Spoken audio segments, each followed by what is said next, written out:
Okay, so in today's video, I'm going to talk about how I helped a B2B SaaS client of mine raise their ACV by 260% and close $262,000 in new enterprise deals in the first 8 weeks of 2024. And I'm going to talk about some principles that maybe you can apply to your business as well.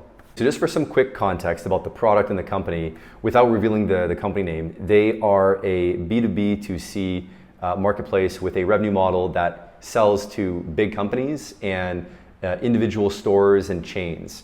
And they also have a consumer component where they try to onboard people into the marketplace. And so the brands and the large chains, they'll pay money to get in front of these users and to present offers to them and get them to onboard into their own universe. In terms of company background, so they have been around for about 5 years. They have some good traction. They have a few big brand names already. So they're definitely not doing, it's not like a pure cold start kind of thing, right? They have been around for a little bit.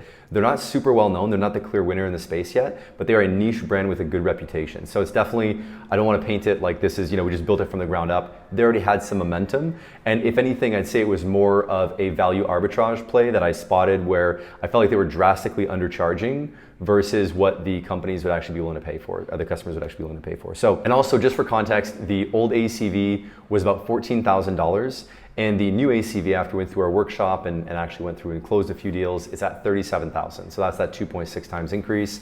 And then with that new packaging, that new pricing, they have signed $262,000 in the first 8 weeks of 2024. All right, so let's jump into it. The first thing that we did was segmentation and had them export all of their Stripe data, their invoicing data, everything, put it in a spreadsheet and then clean it up. Had them categorize, go through each customer and categorize them into different buckets, different segments that we had already identified in a previous exercise. And so we had the brands, the multi-store chains, the individual stores, etc. And so once we had the data extracted, we wanted to standardize all of the information to be able to decide which segment was the best one. So we looked at things like the time that it took to sell, to close those deals. So what was the sales cycle by segment? And we went through customer by customer. So they estimated the days it took to generate the lead, to close the deal, and then to collect payment. And then that was the whole cycle that we wanted to consider. And we standardized this number to all the different segments and the total deal value. We divided that deal value by the days, the total days to close. This is a concept that I actually learned from Nick Cosman. So if you want to see an example of that profit velocity exercise, I'm going to make a video just about that. And so you'll see that either up here or in the channel. Just check it out if you want to see that. So at the end of the analysis, we actually found that the brand segment was worth 3.8 to 120 times the value of the other segments. So depending on which segment we're looking at. So it was wildly more valuable and it was way more efficient as a revenue channel for growth. So that's what we decided to focus on. So the second part of the process that we had to do was offer creation and pricing. So now that we knew who we were trying to sell to and why they were the priority segment, we wanted to create an offer and a package that was really appealing to them and that we could justify an increased price for. So this is a Hormozi-inspired, Alex Hormozi-inspired exercise where I basically had a mural board with a bunch of different steps that I took them through and explained kind of the value equation and helped them work through what they could offer that was high value but relatively low cost.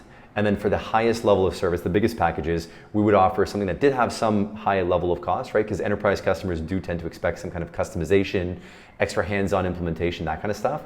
And so we had to put together packages that reflected that. We go through and we brainstorm all these different value elements and put them on a 2x2 axis where the y-axis is the perceived value to the customer and the x-axis is the cost to us to fulfill.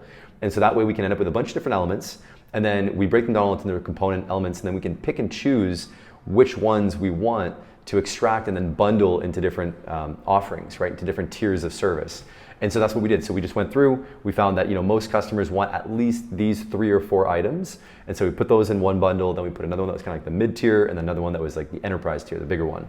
And then we had to price them. So now we had to kind of think each of these points of value or these packages all together, what's the value that it brings to the brands? And so the brands were looking at this platform as partly a recruitment tool, as a branding tool, as a direct product purchase tool. So there was a lot of different kind of value that was being created. So you can imagine that, we just took that perceived value, that estimated value, and we backed into the pricing by taking, a 5 to 10% value-based pricing based on that. And then from there, we just had to apply our cost, and that gave us our cost of goods and our margin, which ended up being like about 80% across the board for all the packages. So it's still very profitable. So the third step of the process was that now that we had the segments selected, the offer created, and the pricing built, we had to try to actually sell this to potential prospects. And so thankfully we already had some discovery calls booked with existing prospects. And so we were able to quickly present and get a lot of iterations and a lot of at-bats with this new packaging. What we found was that really quickly the companies were telling us that the packages were too generic to their needs. And so there were parts of it that they really liked and parts they really didn't like. And so what we ended up having to do was go back to the drawing board really quick. We pivoted, went back to another workshop, and we ended up unbundling everything. So we made kind of a baseline package that everybody had to participate in. Like a baseline, if you want to be on the platform, this is the base. And then you could add on other modules and other features tailored or catered to your needs. And so ultimately this really helped us because now each customer was getting exactly what they wanted. And while it's a little bit complex at the start to operationalize all this, we've settled into essentially 8 or 9 different packages that fit almost everyone's needs. And so whenever somebody says, well, I want to achieve this, we have 2 or 3 things that we can propose right off the bat at different price points, right? Ranging from like 30K on the low end all the way up to 150 or 200K at the high end. And so we have a really, we kind of streamline and operationalize this whole process in order to be able to keep the momentum going so that right after a call, we have that pricing calculator already and we can just go in, build a couple of pricing plans and then send it over to the customer really quickly within less than a day turnaround. So ultimately, this is what helped us to close 262K of deals in the first 8 weeks of 2024. It's really interesting because just by shifting who you're selling to, your technology is probably if you solve a bigger problem, you can typically add a 0 onto your deal value, right?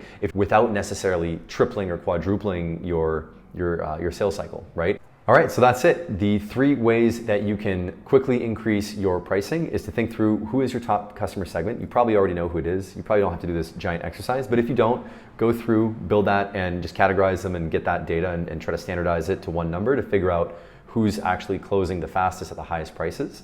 And then after that, think through critically how you can package an offer and price it such that you can increase your rates by 3 to 10 times.